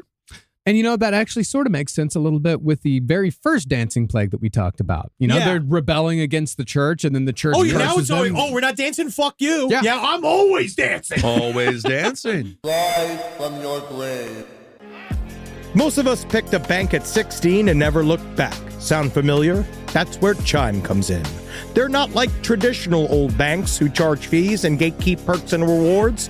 Chime offers the most rewarding, fee-free banking, all with no overdraft fees, no monthly fees, no minimum balance fees. You get 5% cash back on Chime Card in a category of choice, like gas or groceries, all while building credit through regular, everyday spending with no credit check.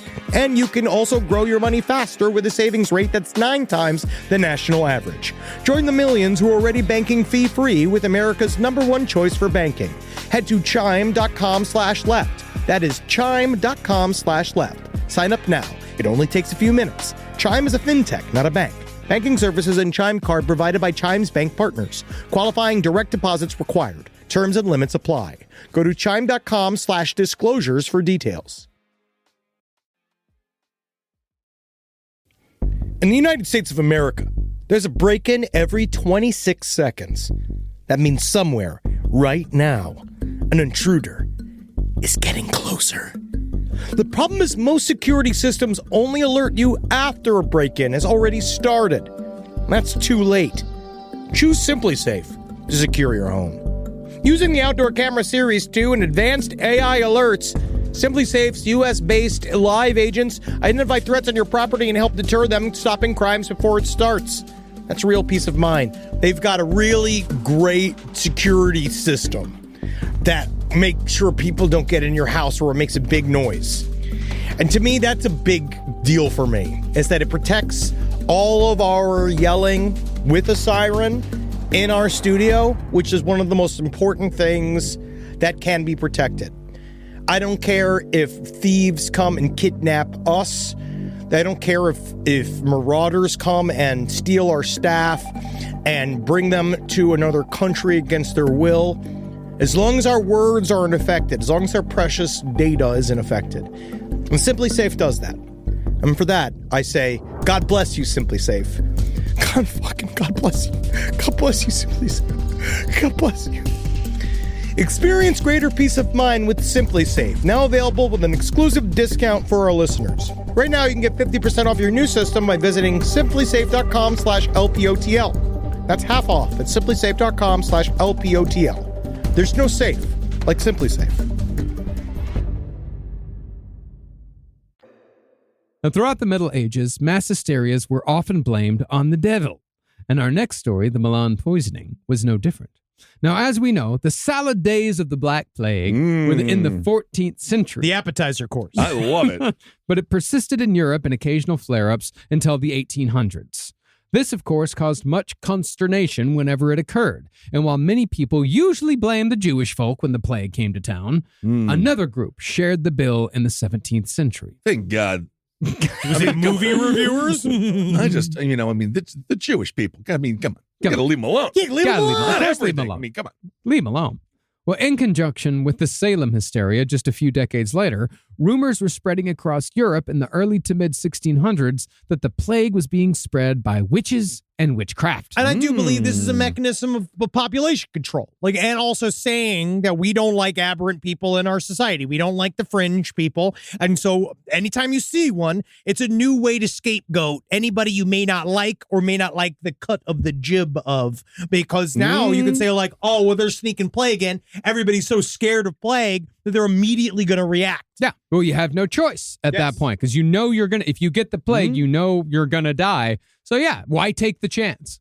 Why take the chance? Indeed. It was, of course, as we covered in the Black Plague, a lot of commerce was the reason for the spread. Well, and the best example of this rumor's consequences, and this story does actually have to do with commerce a bit.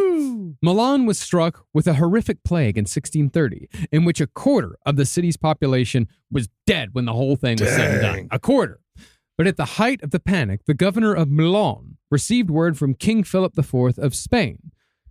King Philip said that 4 Frenchmen had escaped from prison and were spreading the plague with poisonous ointments. No, I couldn't really figure out why he said this thing. I guess it was a way to try to catch the criminals, where they just these guys were released. No one really knows the nature of why, of who they were, why they were so important to be caught. But it sounds like they did that being so that people would look out and try to get these motherfuckers. And I don't know I don't know who they double crossed. Yeah. To experience this. Or what information they had about King Philip IV. Ooh, he did not like fromage. My real name's Stanley. Oh, he's out of here.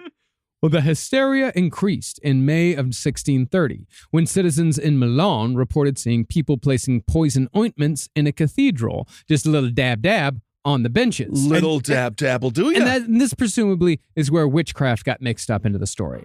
An attack on the church.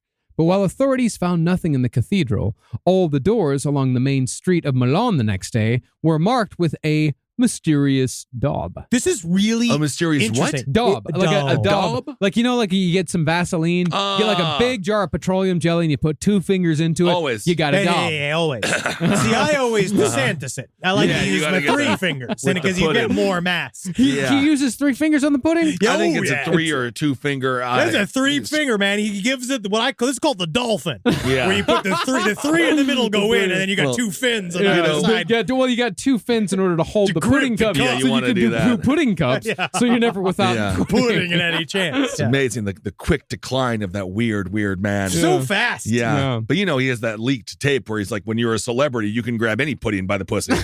Now I'm on fire. Now you're satirical, and I enjoy your satire, sir. I enjoy your satirical take on things. The Capitol steps are coming up next. They're broken up. I know, for political reasons. Yes. That's sad. But the mysterious daub was real, and this is interesting because this is truly just pranksters. Yeah. Somebody heard this rumor that these guys are showing up with plague, and so then they're doing it with cream. Yeah, they're doing it with cream, and they're just putting mysterious daubs on all the doors in the main street, so everyone would be able to see them. And is it a fun time to be a teenager during this era? Very much so, because you can whip up everybody. Right? No one has any clue what's real or what's not real unless they have a frock on, and you have to believe them for some reason. I don't know, if you're a teenager in this era, like, you're an adult. You're a man. You're an adult. Yeah, you're an adult. Yeah, you're a father. Yeah, you're not like driving around in your Chevy, like going beep beep, going on the drag, smoking cigarettes with your buddy Wes. No, you're doing none of that. No, you're farming. You're sustenance farming. Yeah. What about the parking lot Taco Bell? Oh no, Taco Bell is only. If it's 1620s, it's like 20 years away. Yeah. Because Taco Bell has only been around since like 1645. Yeah. Right. You're not going there. You're not going to the opposite side of the Sonic Drive-In. Not having any not fun. The first side, the second side, because that's where all the kids hang out. I actually don't know that. I didn't know that. That was a Texas thing, I believe. Weird. You wouldn't understand. I know that. It was a goop, though. Yeah, the stuff they put on the walls was they said it was yellow. Yeah. But the mysterious daub was nothing poisonous. It sounds like tallow, like fat, or some daubable material. Okay, but it was a prank. It was playing off the poison plague fears that had been steadily building. Yeah, sometimes if you want to create a fake plague, a little daub will do you. Yeah, they really absolutely. Do. But instead of breaking the tension, the prank increased the fear, and soon no one was safe from accusation or assault. In one case, an old man just minded his own business while sitting on a bench. He was accosted by a mob after a daub of something was seen on the bench the old man was sitting on. That's just my poop. Oh, that's sad. I couldn't hold it anymore. I was thinking about the last plague. And now I'm sitting in my Duke. And everybody's saying I'm the bad guy. You're a bad guy now. You're a wizard. I need help. You do. You need to die. I wish I could. I still live. You will. Every day I wake up. You'll be dead soon. Thank you. No problem. Well, the old man was beaten and dragged into a church. This is not what I wanted to die. I'm sorry. Yeah, this is how it's going to go. my own poop. I'm just so... I know. Oh, I'm lost. No, you're just where you want to be. Then they dragged him to the magistrate, and that's where he died. That's where he did. Yeah, Great. yeah. I always wanted to waste a lawyer's time. There you go. Oh. Magistrate's a sheriff. I thought that they were like I could everything. be a judge. I thought a magistrate was a judge. Huh. So I think we're a magistrate's a judge. So Ben is once again right. Yes. Perhaps the satirical mind is more clever than ours. Oh, you don't think he has a satirical mind? No, You I don't have a hysterical mind. Yeah, he just spent 2 minutes screaming about poop. No, nothing satirical about that. What a genius. In a lab. Wow. All right. Ass hysteria. Yes, I know. Well, taking things even further, citizens then accused a barber surgeon named Giacomo Mora of working with Satan to make poisonous potions. Oh, jeez. Now, the whole Giacomo Mora saga was a tragic misunderstanding of the highest order. See, if you'll remember, the Black Plague produces painful boils that erupt in the groin and the armpits of the infected. Yeah. And Giacomo Mora had devised a salve that helped soothe the pain of these burst boils. Ugh. Word of Mora's miracle ointment soon spread, and people began crowding his shop to buy a daub for themselves before he ran out. Naturally, many of those people were infected with the plague, so when they rubbed up against the uninfected in close quarters, the plague spread. It seems I have created more of a problem with my very helpful ointment. Yes. Which is why now that you have received the plague from being inside my establishment while trying to buy anti-plague formula, I've actually made plague-filled formula that should actually counteract the actual plague that's inside. I think we got ourselves a Robert F. Kennedy Jr. voter. But instead of blaming themselves or saying like, hey, maybe I got the plague from those guys that I was right next to who also had the plague, That would make sense. they blamed Mora, Oh, yeah. saying that he was a minion of Satan who'd spread the plague through his salve. No, I spread the plague through my incredible deals and the amazing content. Yeah, it just seems like every day there's a different landmine you step in on accident. Oh, yeah. Back then, It was always, it has not changed. nothing has changed. And so Mora was arrested and brutally tortured for a month. I'm just thinking that Jeez. this is an overcorrection. I think so, Okay, too. I just made a helpful ointment. Yeah. Well, they're also looking for people to blame. You know, like people are like the plague is going very poorly. You know, like 25% of the population is dead or dying. You know, people need a bit of a distraction. People like something to blame. They like something to talk about. Yeah, You know, Yeah, like- I just, wow. Yeah, you get some. Yeah, it's not like it happens anymore. No, we beat that. We beat that. Yeah, totally be that. But while being stretched on the rack, right around the time that his sinews began popping, I am sick of the ointment. I'll never make ointment again. Don't make it again. Mora not only confessed, but he began naming accomplices. Oh, yeah, buddy. You guys are fucked. Yeah. If I'm stretched out, dude. Oh, I know. Mhm. These accomplices were then arrested and tortured until they named more accomplices. So, and those people yeah. were arrested and tortured and named more accomplices, and so on and so forth down the line. not And good. every single person who confessed after prolonged torture was executed. So they just, that's the prisoner's dilemma. That is that is the fly in the ointment. Mhm. Indeed, it is. I wonder how many what's the average crank? You get cranked like 5-6 times. Oh, no, for the rack? Yeah. No, you're talking about maybe 2 minutes. Yeah. 2 to 3 minutes. That's it? still- Yeah, that's it. because your arms dislocate. Yeah, because it's really slow. Yeah. It's a very long, like, because you go. I don't think I've seen the rack at all the torture. torture museums we've been to. I don't. Yeah. We just did. Yeah, Actually, it's- did I see one? Like, I think I of did. it like a big gear, and you Yeah. know, like tukunk. You just want to do like one Just one, tukunk and at a then time, that's enough. because part of the torture is the tension of how much more they're going to stretch you and how Right. long it's going to be until they stretch you more. Of course. I think the one that I would like the least is that one where you sit and then they put the weights on your legs. That'd and be then the Spanish donkey. Yeah, I don't like that Spanish donkey. No, you would not. No. That's why you got to build up to it. Yep. Mhm. I've been working with this incredible Italian footstool. Oh, yeah, Which is great. really kind of just, I'm using it. I'm working up to it Wow. because I started with what's called the prairie mound.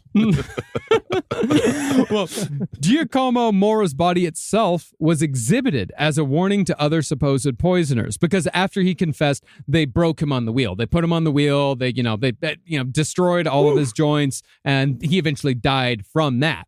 And his body was dumped in the river, and then they burned down his home and his business just because. Because at this point, they were like, well, why don't we need to start all of this over? Right, yeah. Now, it was difficult to prove whether or not any poisonings had actually occurred because thousands of people were dropping dead of the plague in Milan every day. By August, it was said that 4,000 dead bodies were in the streets, just rotting. What a smell. August Italian sun. Oh, mama. But even so, people were so anxious about the plague that they began accusing themselves of associating with witches and sorcerers. They began going to authorities, turning themselves in, and then being executed. Jeez, Because weird. It was fucked up. Because I bet you getting executed is a lot nicer than dying of the fucking plague. It might be. I mean, I guess it is a form of suicide to just break the tension. You'd be like, it's over. yeah, it's me. Fucking chop my head off. Let's go. Yeah. I think maybe just the Iron Maiden just slammed that door shut, poke me real fast. But It's a slow death. The point of the Iron Maiden is that it's a very, very slow death. Because it doesn't sticks hit in the like vitals. an inch. Yeah, it sticks in just You a just little bleed. Oh, well. Sounds like I just told you the picnic was postponed. Yeah. That sucks. This is not good. I guess I have to get my hot dog someplace else. Now, if we stay in the realm of the devil for a moment, let's head over to the city of Liège in France to an all-girls boarding school in 1639. Each one of these Mass Hysteria episodes sound pretty hot. It's an all-girls boarding school. They're like 10. Ugh. There you go. Yeah. Well, there. I'm sorry. Now Yes. I'm imagining I'm talking about if it was cast. Yeah, he's talking about a 21-year-old. Yes, he's talking about an all-girls boarding school. Yes, 21 to 38. That's my goal. Ooh. Yeah. That's fun. 35 and up. Looks It's like my MILF boarding school. I got to start an all Ooh, MILF a MILF boarding school is Yeah. good. Yeah. That's Miss nice. MILF, you didn't get your homework in time. And then she starts yelling at you and debasing you and you kind of feel bad. Yeah. Well, there, a French mystic named Antoinette Bouillon, who believed that she was chosen by God to restore the true Christianity, she became besieged by demonic visions. Upon visiting the school, Antoinette saw a swarm of little black angels flying around the heads of the schoolgirls, and she became so obsessed with the black imps that she began telling the schoolgirls that it was they who were the ones who were attracting the devils with their behavior, their sinful schoolgirl behavior. That was very similar to the Devil's Lidon. Very much so. Naturally, with an authority figure telling them that the devil was around always, that it was their fault, the girls also began to see the little black devils, and the whole school soon became obsessed with the devil. Well, it's just so much more fun to have a life where you're seeing all these little devils and you're mixing all your shit up. Because it's a very boring life. Yeah. You're in an old, dumb, Is it like boarding boring? school. It sounds like everyone's dying. There's a life of drudgery. You're Yeah. like cleaning the floors and listening to fake science and math and, it's all this shit. So, of course, we're going to turn into a bunch of little devil girls. It's so much more fun. Yeah. Be careful for the weirdos out there. We are the weirdos, sir. God, just seeing you dresses. I see you dresses for Japal in my mind. I'll fly at you. Well, finally, one girl couldn't take it anymore and ran away from the school. She feared that she would become possessed. The staff, of course, caught up with her and returned her to the school. But when she got to the school, she said that the devil had taken her away. And then she, of course, confessed to being a witch and had been so since the age of 7. And the old school version of a Nepo baby. did they kill her? No. Once it was announced to the class, 50 schoolgirls took it as a cue and spontaneously erupted into fits and convulsions. And 201, all 50 confessed to being witches. Okay, that's a lot. Yep. And like the satanic panic of the 90s, the girls tried outdoing each other with stories of demonic dealings. They quickly escalated. Oh, yeah, we ride broomsticks. Okay, fine. Cool. Oh, yeah. We Cool. can go through keyholes. Like, Oh, wow, that's pretty lucky. interesting. Okay. Oh, yeah. We're attending demon meeting. Very nice. Thank you. Did you not bring the soda water? Did you not bring the chips? Isn't it infernal how I lie? Oh, God damn it. I was just joking. Of course I brought the cells. Yes. And then finally, the feasting of baby flesh. Yay. Oh, my. Yeah, Come they on. pop up. That's how it always goes. Yeah. Always There's with the baby always eating. it always goes to baby eating constantly. Yeah, constantly. It's been that's 1639. The baby eating has been around It's been a long for hundreds Ever. upon thousands of years. for a long time. And man, all I know is I'm hungry for some Comet pizza. I love it. Mm. But honestly, have you ever been to Boardies? No, it is the only. is it good? It's an abortionist slash Good. bowls. They just do bowls, and one of my favorite is just like they just put a whole slurry in there. It's just That's nice good. that at least it goes somewhere. That is nice. That is very appropriate. Yeah. And then you get some stem cells in the process, and you Great. look 2 Look weeks how younger. young I look. Yeah, wow. Look how Wow. young That's I am. incredible. That is Yeah. Those incredible. edibles Beating back the really clock. they aged you fast.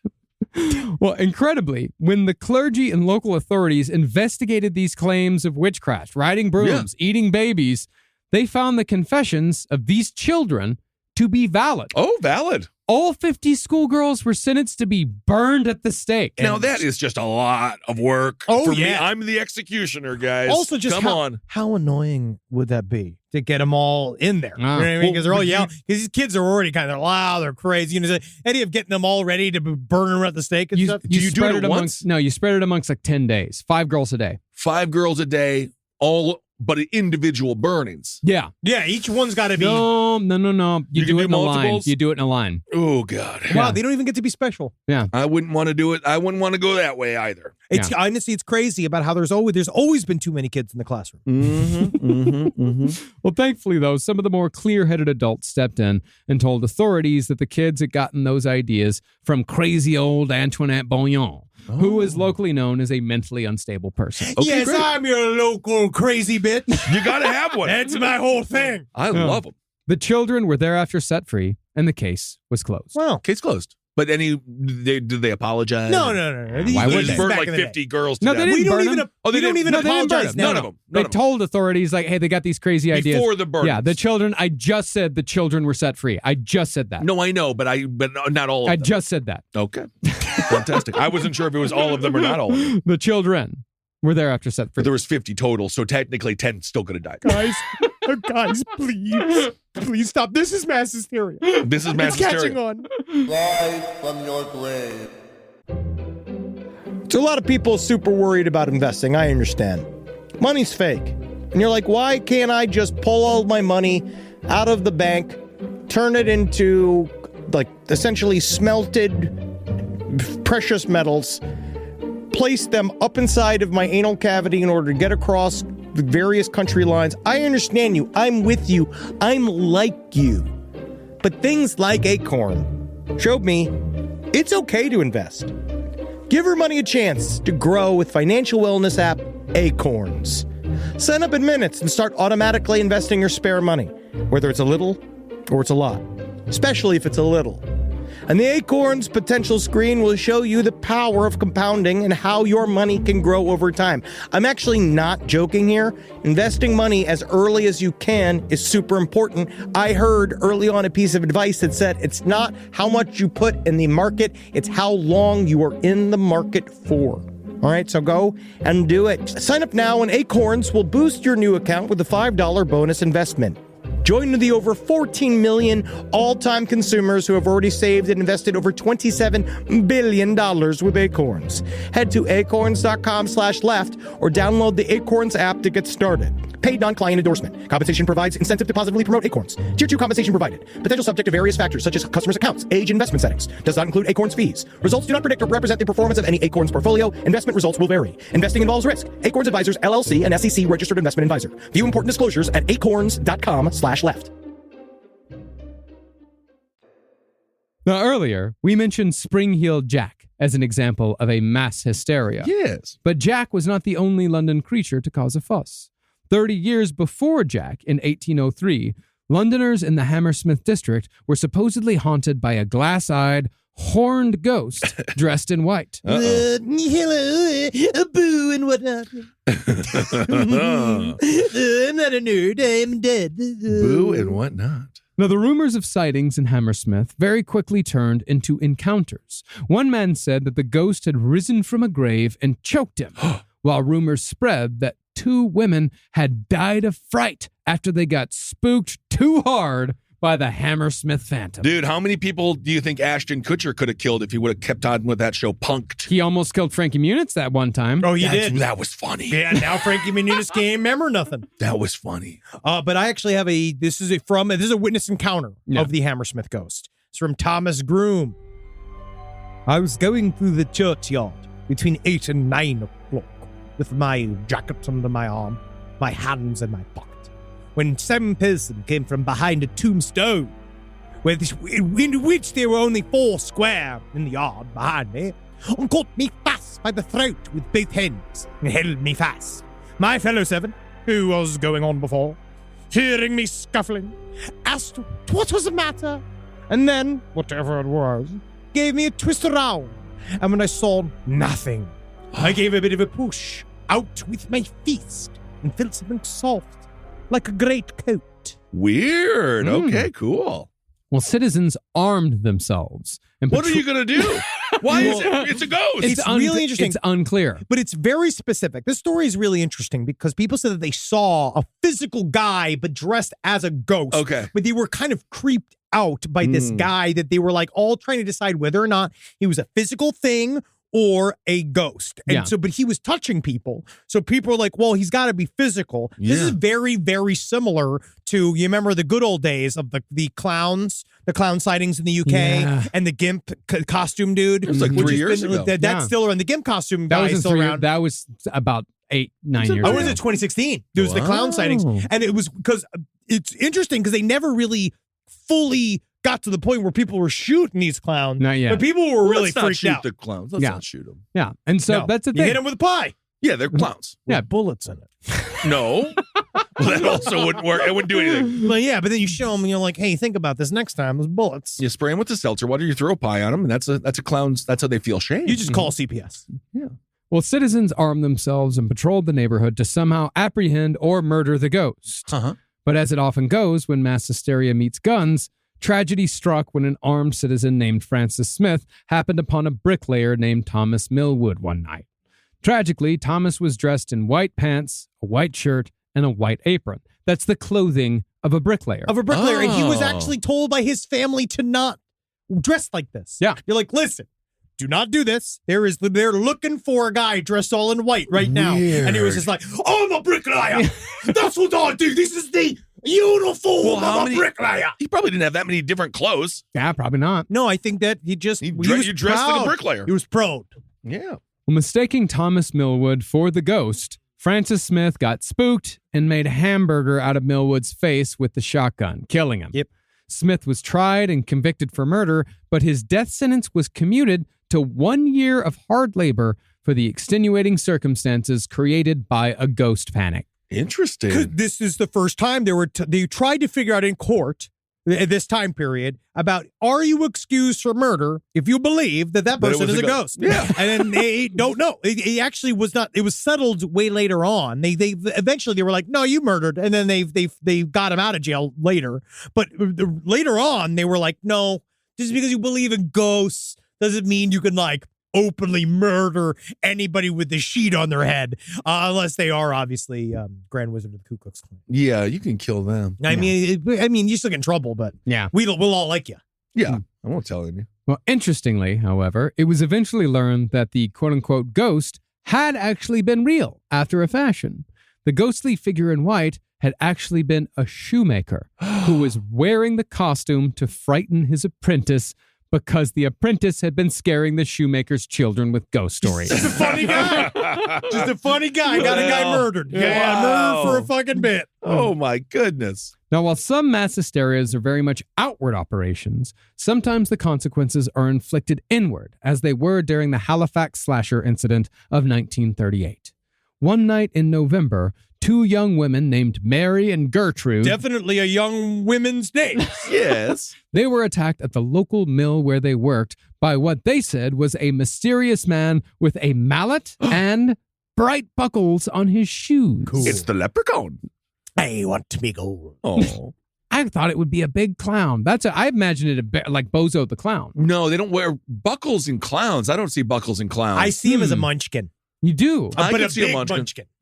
A bunchkin. Yeah, I could see that munchkin, yeah.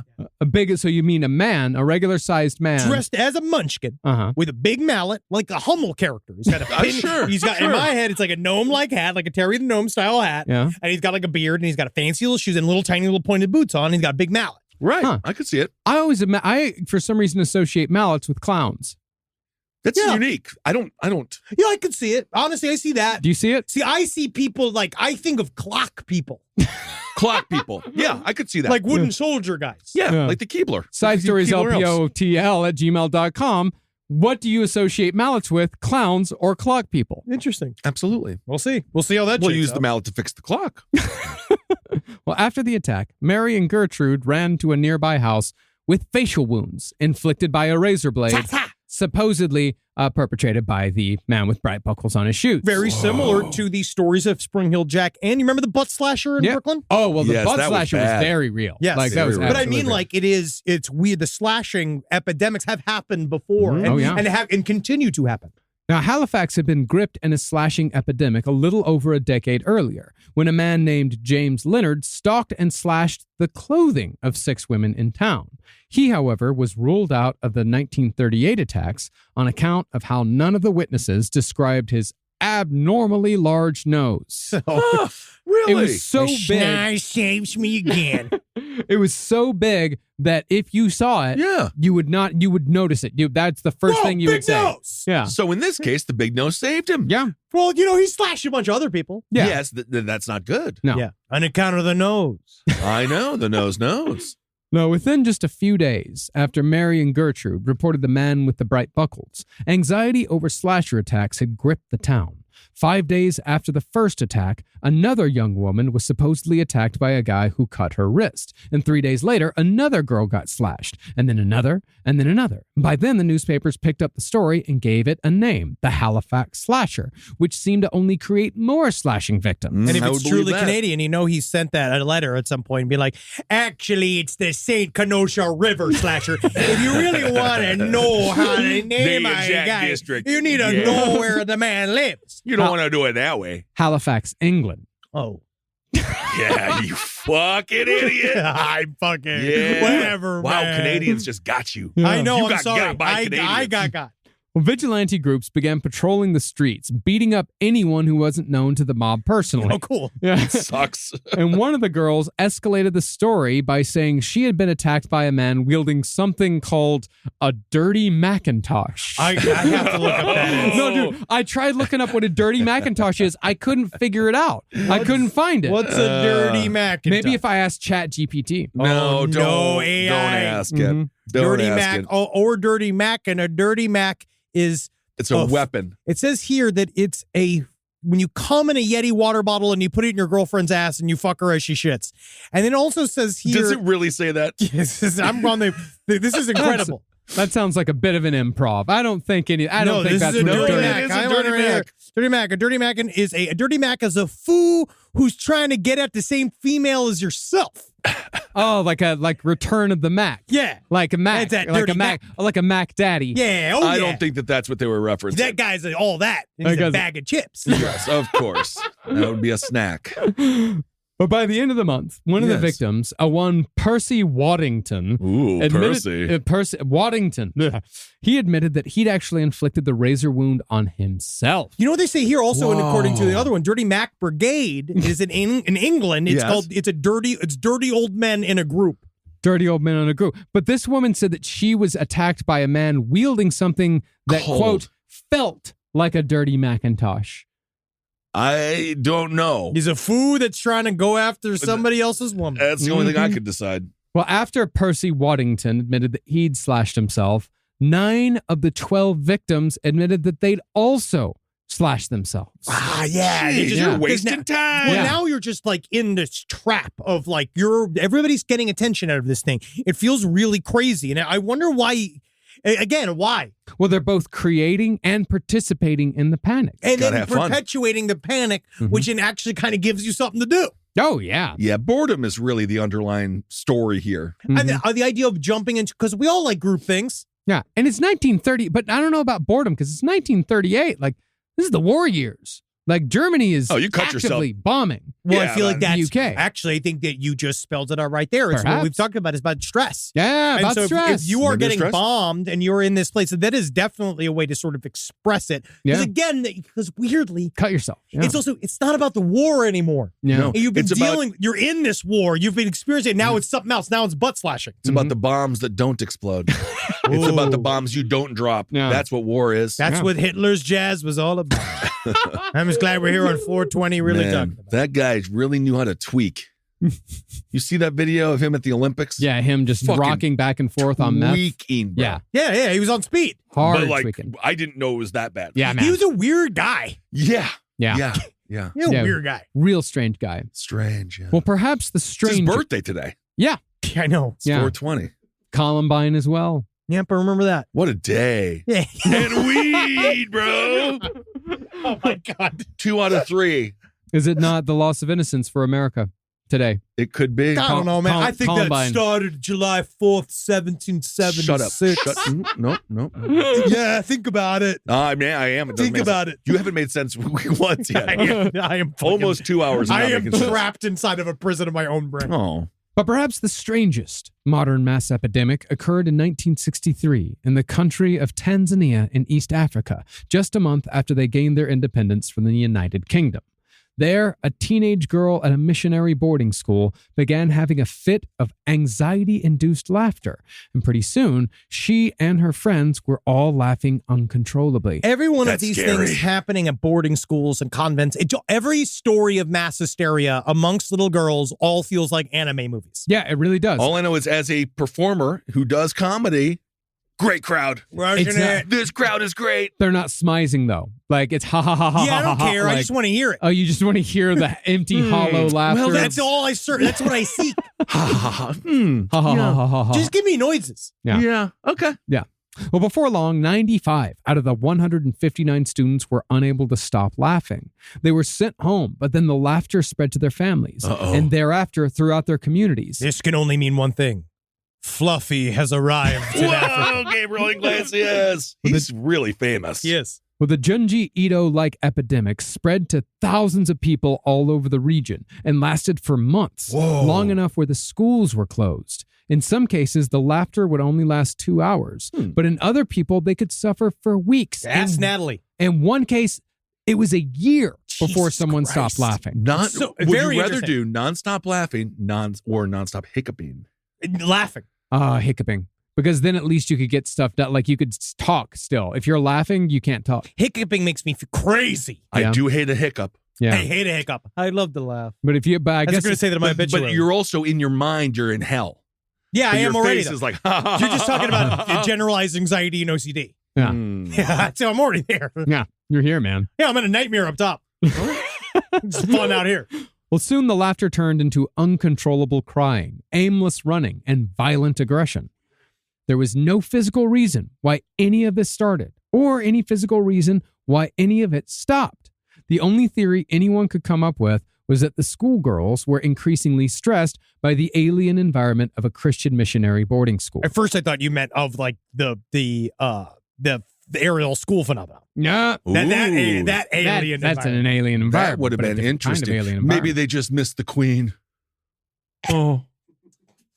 I doubt it. The Queen Of England. This is Roll on. 1963. Yeah, just keep going. She just 1963. started. She This was is at- when she but just she was like she had been in power at This that is- point by like 9 years. This is when she was like fuckable. yeah, That's how long Yeah, ago but this they, was. Yeah. but I'm saying they no longer have control. So they missed the queen. okay. Now I get you. Yeah, Yeah. that's exactly what I was about to say. Actually, Oh, great. yeah, it's because I mean it's a transitional anxiety. Wow. Like the country's finally Look at that. set free from colonial bonds. They've got. I mean, this is the I didn't have to makings. fucking write that down. You really didn't. Great. That's Yeah, a you good could- idea. I mean, you said it in a way that I didn't understand, but I liked what you Well, said. do the way you wrote it. I think it works. I think it works. All I right. think it works. Cool. Do what you mean. Do that. You know, have you heard about the this? triangle of trust has spoken. I acquiesce. Have you heard that there's that new school supply sale coming up? It's class hysteria. Okay. Why not?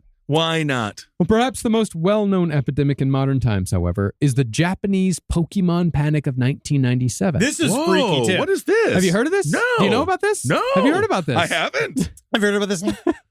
So I didn't even realize Pokemon was out in 97. Yeah, but I it was- guess it's been around for a long time. It was on its 38th episode. Yeah. No shit. Mhm. But that year, over 12,000 children exhibited physical symptoms ranging from nausea to seizures after Whoa. watching an episode of Pokemon called Computer Warrior Porygon. Okay. Now, at first, the sickness that eventually came to be known as Pokemon Shock. And that's normally when you have one of those little balls up in your vagina your for too vagina. long. In your Long. vagina. Yes. I didn't even write that down. I didn't come up with You any. didn't write that I didn't down at no, all. I wasn't prepared. Yeah, didn't write that down at all. That was, See that? it was attributed to a photosensitive epileptic fit triggered by the bright flashing lights used in the episode when Ash and Pikachu went into the computer. Well, because that's what I thought at Wow, first. I thought weird. this really was just a response to the lights, but it was more complicated than that. Well, more complicated in a way that we don't understand. Those same flashes, they'd been used in previous Pokemon episodes, and they've been used in other anime. In fact, this tension-building technique of different colored lights flashing over and over again, it was used so often that it has a name. Paka Paka. oh well. Oh. And so, like, you feel like people should have been used to it at this point. Or that's not even necessarily that they would have been used to it, but if it was the flashing lights, it would have happened before this point. Oh, absolutely. Yeah. Okay. But for whatever reason, after this episode in particular, over 600 children were taken to the hospital complaining of shortness of breath, nausea, and blurred vision.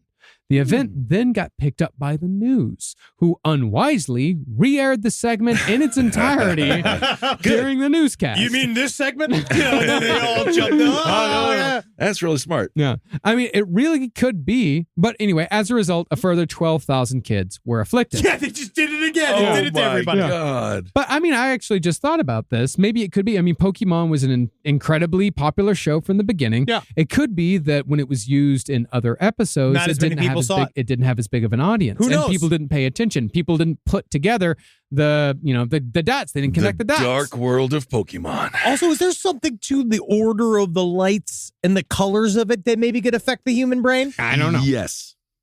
You saying yes? Yes. I'll take your word for it. That's the probably.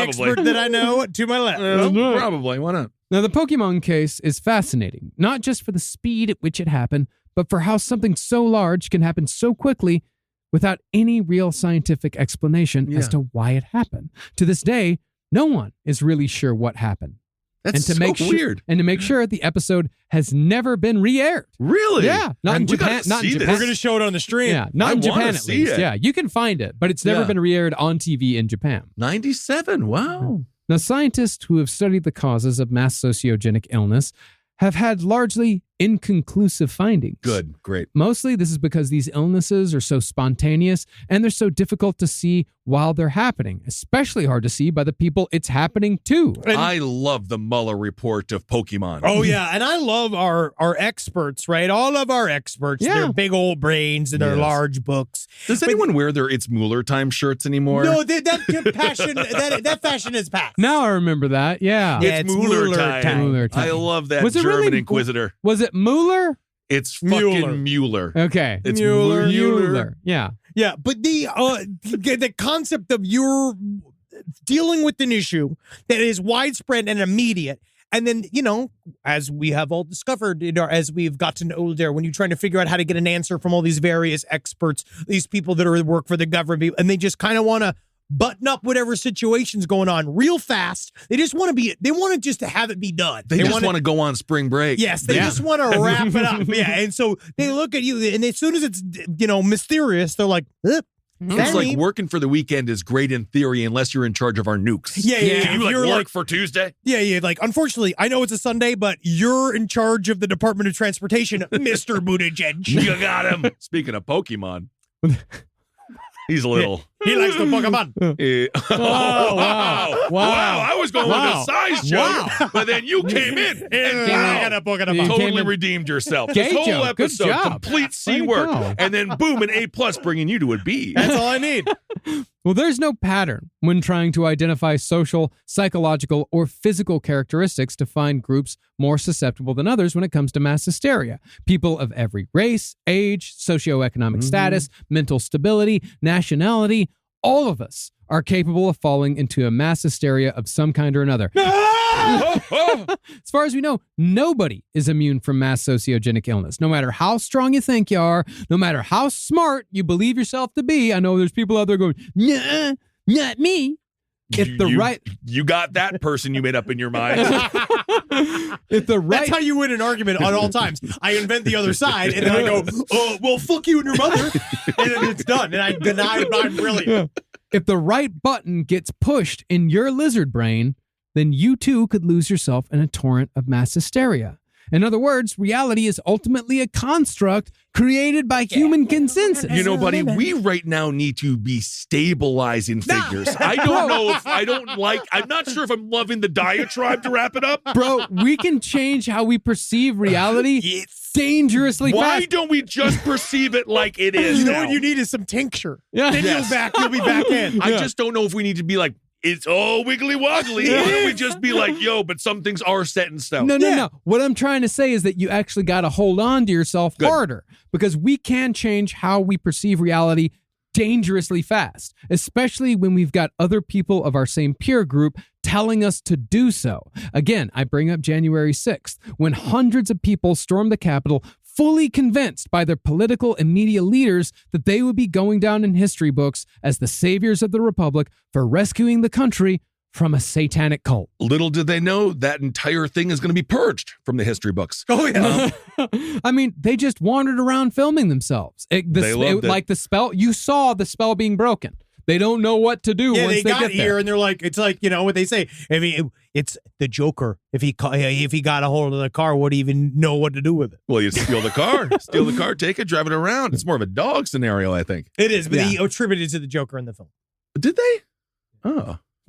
This new one's going to be interesting. Okay. So close. So close. But that is to say, when anxiety is whipped up hard enough over a long period of time, people can convince themselves that anything is true. And when that happens, you better make damn sure that you or your group aren't the ones in the crosshairs. Little Dan Carlin right at the end. Wow, little Dan Carlin, mass hysteria. I like the wrap up. Thank you. In the crosshairs. I don't necessarily, again, I'm 50-50 on it. On mass hysteria.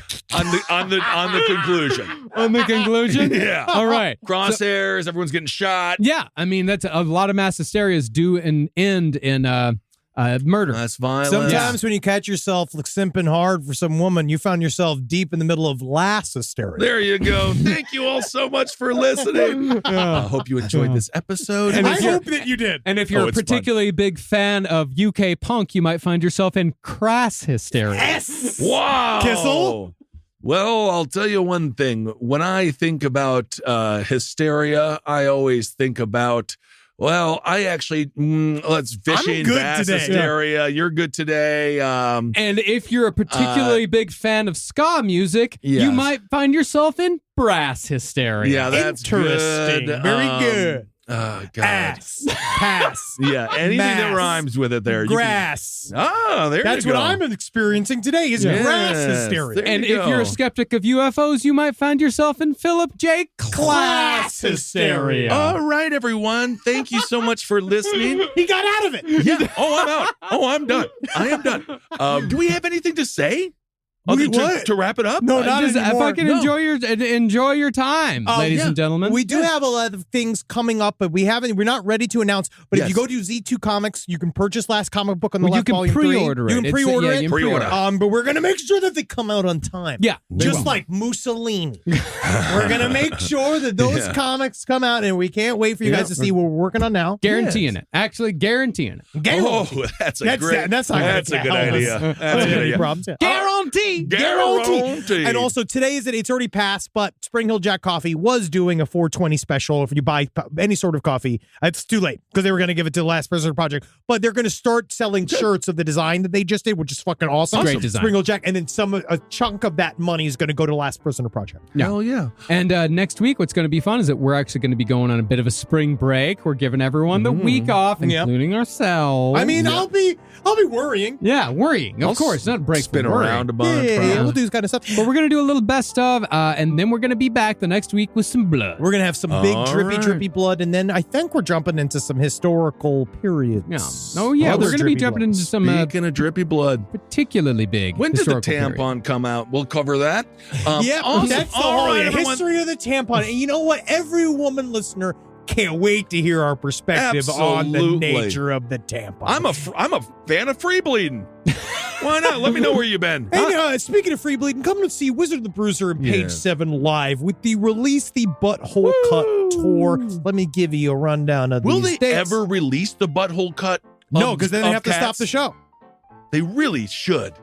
You think so? I want to know what the butthole looks like on these cats. Yeah, I mean, you can just go find a cat and take a look at a butthole. No, but I want to see the CGI because someone had to work really hard on it, which is kind of funny to think I about. would Yeah. just say everybody just, leave the cat alone. Leave the cat May alone. 9th, 2023, Salt Lake City. May 10th, Granwood Village, Colorado. Oh. May 11th, Las Vegas, baby. June 21st, Portland. June 22nd, Tacoma, Washington. July 11th, Oklahoma City, okay. And July 12th, Kansas City, Missouri. Go and they're check it gonna out. love that barbecue. Yes, also May 7th. That's right. I'll be doing in Brea.